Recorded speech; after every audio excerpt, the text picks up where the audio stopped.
Каде обично ги барате парите? Се разбира во банките. Од што зависи на одреден начин и кредитирањето на стопанството, се разбира од банките. И токму поради тие причини и сплетна низа околности, во студиото еден од најактивните менаџери или шефови на банкарите во Македонија, Глигор Бишев, универзитетски професор. Добро утро. Добро утро. Професор или директоре, како ја оценувате банкарската ситуација во Македонија? Народот вели банките се полни со пари, дали вие имате пласман за толку пари? Па добро, од една страна тоа е признание за банките дека народот им верува на банките во нивната стабилност и знае кога ќе ги депонира парите, тие се на сигурно место, а од друга страна тоа е општествено штедење кое што банките треба да го преработат и да го пласираат. И имајќи во предвид дека во банкарската индустрија на светско ниво има вишок на пари, истото се случува и во Република Македонија. И од тој аспект банките заедно со компаниите и со малите предприемачи треба да подготват, да најдат здрави проекти каде ќе ги пласираат тие средства и на тој начин се забрзи економскиот раст во Република Македонија. Има ли здрави проекти или ќе се повтори на одреден начин некоја пракса дека ќе ги имобилизирате средствата во купување на харти од вредност од државата и така натаму? Учествувате ли вие во кредитното задолжување привремено на владата за отплаќање на доспеаните ануитети на странските од ова 150 милиона пред нова година? Па добро, банките мора да водат сметка и за својата ликвидност. Значи, тие го финансираат пред се приватниот сектор, бидејќи тоа е функцијата на банките, меѓутоа, за да ја одржуваат својата ликвидност, тие мора да пласираат и средства на така наречениот пазар на пари. А најголем позајмувач на пазарот на пари на светско ниво е државата заедно со институционалните државни институции, као што е железницата, као што се телекомуникациите, каде што се во државна собственост и слично. И слична е ситуацијата во Република Македонија, а исто така повремено државата се јавува и на пазарот на капитал кога емитира долгорочни обврзници или кога зема заем. Во случајот, како што и самите истакнавте, Република Македонија се јави на пазарот на пари, зеде краткорочен заем и го зеде во форма на кредит и учествува синдикат на банки. На начин фрапантна е каматната стапка 0,75, што е речиси на европско ниво во позајмувањето, иако на пример Народна банка го симна нивото на околу 2%, мислам. И сега прашањето е кога може да се очекува, како што народот и вашите клиенти најмногу очекуваат, на тамошен пат на банкарските камати? Па мислам дека денеска каматните стапки не се проблем за задолжување. Тие се најниски на историско ниво, значи каматната стапка за обврзницата што емитираше Република Македонија на 7 години, во моментот има уште 5 и нешто години до доспевање на меѓународните финансиски пазари котира со камата од меѓу 1,1 и 1,2% во евро. Као што и самите кажавте, сега денарското позајмување на Република Македонија во земјата е некаде во зоната за една година меѓу 0,6 и 0,7 и тоа покажува два индикатори дека инвеститорите, рейтинг агенциите, кредитниот рейтинг на Република Македонија го сметаат за исклучително добар, дека државата има капацитет да ги враќа средствата, исто така проценката е дека економскиот раст се стабилизира во зоната од околу 3-3,5% и да се надеваме дека тоа во идниот период преку реализација на структурни реформи ќе се зголемува.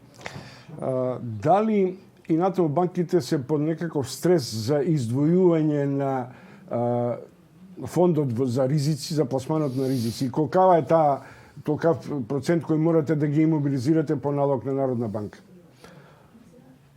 Банките издвојуваат резервации за ризици кога оценат дека одреден пласман позајмувачот не може делумно или целосно да го врати. На тој начин тие ги штитаат средствата на депонентите и тоа е нивна обврска, бидејќи секој пласман кога се пласира има одреден ризик.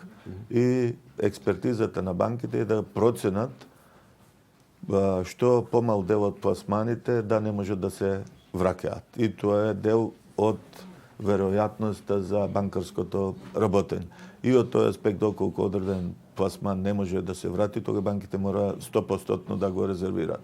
И од тој аспект, колку банките поефикасно ќе управуваат со овие ризици, толку каматните стапки ќе се пониски, бидејќи тога во маргината на каматните стапки нема да се вградува премија за ризик. И тоа е нешто што се случува во Република Македонија, а на крајот од претходната година нефункционалните кредити во банкарскиот систем беа на историски најниско ниво и тоа е еден од факторите што исто така придонесе во услови на ниски каматни стапки профитабилноста на банките да е добра. За профитабилноста можеме да разговараме малку пошироко, меѓутоа има една работа која сега станува на овој начин некаква пракса. Европскиот банкарски регулатор ЕБА и натаму оваа година планира да тестира 51 најголеми европски банки. Дали македонското банкарство го помина тој стрес тест пред 1-2 години кога Народна банка го направи? И дали има потреба повторно со оглед на овие индикации кои зборуваат за висока стапка на профитабилност? Па добро, банкарската индустрија секпат мора да биде спремна да издржи одреден циклус во деловниот бизнис на економијата. Значи, кризата што се случи во периодот од 2007 до 2009 година покажа дека доколку финансискиот систем влезе во потешкоти, тога тој не може да извршува својата функција. И сите регулаторни органи почнаа превентивно да делуваат во смисла да прават стрес тестови доколку дојде до влошување на економската активност, како тоа банките и останатите финансиски институции ќе го преживеат, односно дали има доволно капитал. И тоа на редовна основа се прави еднаш годишно и во САД, и во Европа, и во Република Македонија, го прават банките, податоците ги доставуваат до Народна банка на Република Македонија и според моите сознања, сите банки во Република Македонија го имаат поминато тој тест, а во Европската централна банка има неколку во Европската зона има неколку исклучоци од банки што не го поминаат тој тест, меѓутоа тоа е многу мал број и незначителен. Во време на пари, Глигор Бишев, председател на управниот одбор на Шпар КС банка, господине Бишев, македонската економија 2019 се врати на својата нормална патека на економскиот раст. Тоа е 3 до 4% е природната стапка на економскиот раст. Дали таа може да се одржи со оглед на релативно или дали инвестицијската активност во приватниот сектор може да ја одржи оваа стапка на раст?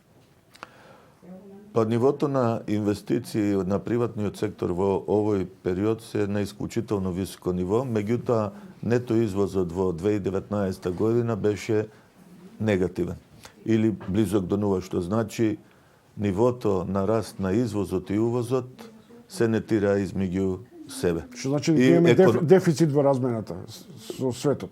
Од секпат Македонија има дефицит. Да. Меѓутоа, растот во 2019 година претежно го движеше личната потрошувачка заради растот на платите и кредитите што ги зема населението и делумно извозот.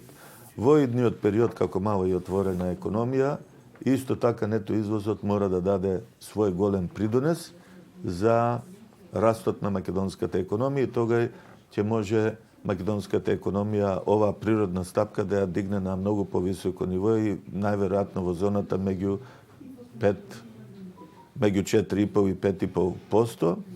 И тога и таа би се нашла на патеката кога животниот стандард ќе биде со значително влијание од овој раст и кога ќе бидеме сведоци и на повисок стандард и на структурни промени и подобар квалитет на живење. Зошто македонската економија ја нарекувате Мики Маус економија?